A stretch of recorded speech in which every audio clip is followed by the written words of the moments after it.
Shalom. Kahalayim La, Yahweh Ba'ashem, Yahweh Shah Ba'ashem Kakadash. All right, so we're swiftly approaching the hour of temptation.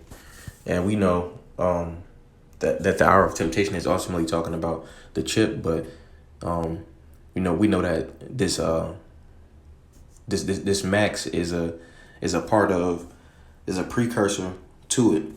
So we shouldn't be getting that anyway either, because you go to Leviticus 19:28, it says don't print any marks, and if you get any type of injection, then it's gonna make you bleed, so it's gonna make a scab, it's gonna make a small mark. All right, so this is Revelation 3:10. It says, because thou hast kept the word of my patience, I will also keep thee from the hour of temptation, which shall come upon all the world to try them that dwell upon the earth. And we see in all these nations, countries, all on the same beat of this thing going on right now. So again, we know that ultimately this injection is a precursor, but we shouldn't be getting this. We're instructed not to do that. But I want to go into. I was watching another brother's video, and I want to go into this fable right here. It says, the boiling frog is a fable describing a frog being slowly boiled alive. The premise is that if a frog is put suddenly into boiling water, it will jump out.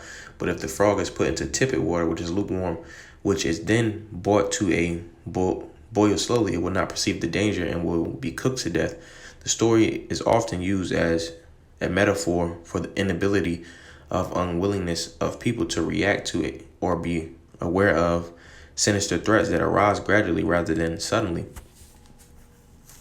So, majority of our people don't know that they're being led as sheep to a slaughter, roughly paraphrasing. And that's exactly why the Lord has set up people to give them warning through the Spirit. All right. So like with this boiling water thing, if you got, say you got the frogs in there, and say we can speak to the frogs. So you got somebody on the outside of, looking at the temperature of the thing, he can cut it down, tell the frogs to get out. But, without somebody being there, then the frog's just going to die, because they can't see the danger, and that's our people right there. So I got, Isaiah 62:6, it says, I have set watchmen upon thy walls, O Jerusalem. And Jerusalem is referring to the people. So the Lord has set up people to basically watch the city, the holy city. It says, which shall never hold their peace day nor night. So daily, you got the men of the Lord warning the people daily. And through the Spirit, those are the men of GMS, starting with the head apostles on down to the brothers just getting into this faith.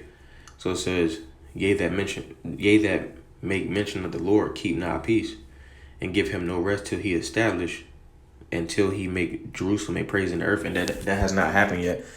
Jerusalem has not been made a praise yet. So we are supposed to be blowing that trumpet right there, man. And we've been doing that, but 2/3 of our people don't want to listen to it.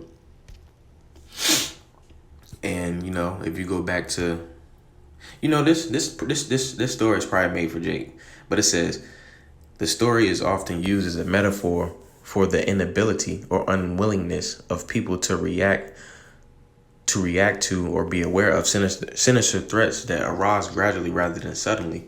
And you go into the word unwillingness.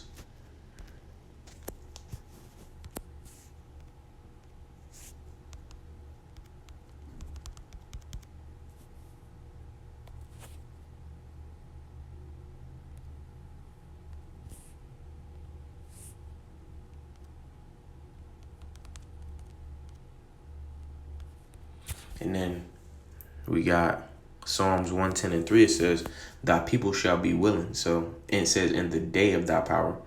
We have a form of spiritual power right now, but it's not compared. It's not on the scale of what it would be in that day.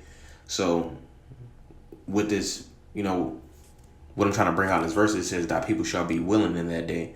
We haven't reached that day, so they're unwilling at this moment. So if you go back to this, it says,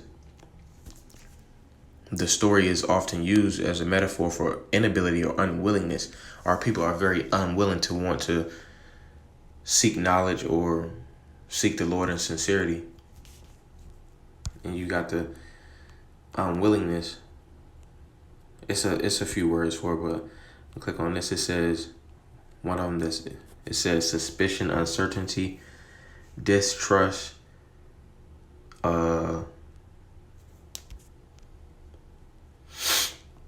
It was distrust.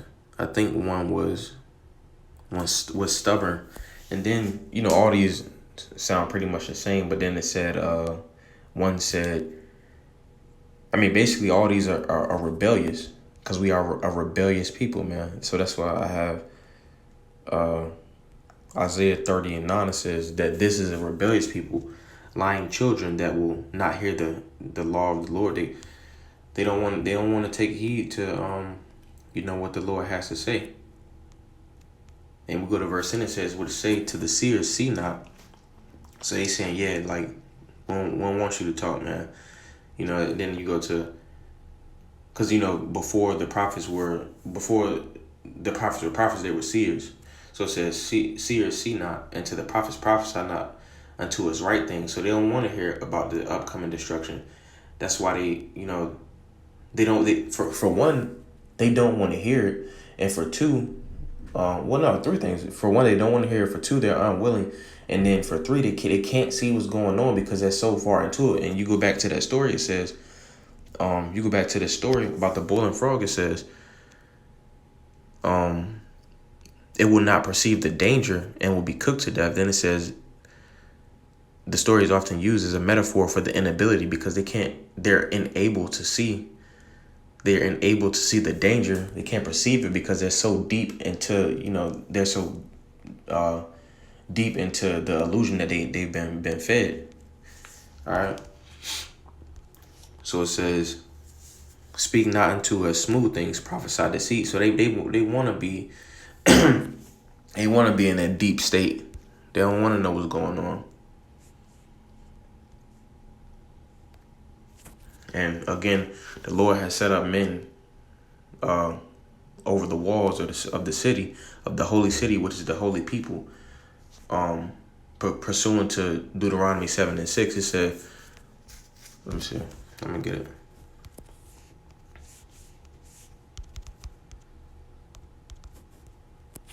So since the Lord chose us as a group of people, he set up people over the walls. But this is Deuteronomy 7:6. It says, "For thou art an holy people unto the Lord thy power. The Lord thy power hath chosen thee to be a special people unto himself above all people that are upon the face of the earth."